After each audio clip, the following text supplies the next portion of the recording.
दोस्तों उत्तराखंड प्रवक्ता भर्ती का नोटिफिकेशन रिलीज हो गया है और बहुत सारे लोगों को एलिजिबिलिटी से रिलेटेड इश्यूज हैं कि भाई हमारी जो मार्कशीट्स है उसमें डेट्स का किस तरीके से हम लोगों को मतलब किसी का रिजल्ट नहीं आया है, किसी का जो है क्राइटेरिया कहीं ना कहीं फंस रहा है, इशू की डेट जो है वो दिक्कत है। ये उन सारी चीजों पर बात कर लेते हैं। सबसे पहले तो आपको ये पता होना चाहिए कि जो विज्ञापन की अंतिम तिथि है ना, आवेदन पत्र भरने की अंतिम तिथि तक आपके पास में जो अधिमानी अर्हताएं हैं वो पूरी हो जानी चाहिए।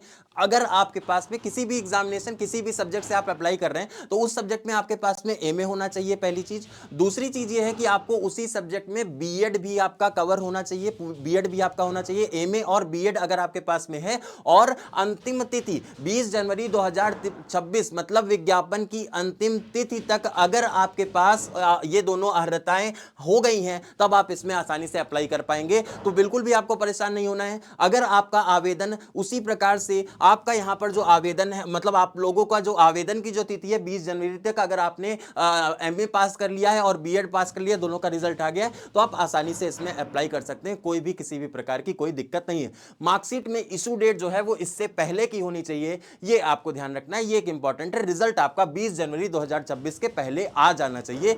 ये एक इंपॉर्टेंट अपडेट जो कि आप लोगों के मन में डाउट आ रहा था। ठीक है, इसी तरह के अपडेट के लिए बने रहिए हमारे साथ सिलेक्शन गाइडर पर। लगातार एक के बाद एक कहीं पर कोई भी डाउट होगा तो कमेंट सेक्शन में मेंशन करिएगा, उससे रिलेटेड एक डेडिकेटेड वीडियो आपको देखने को मिल जाएगा। नमस्कार।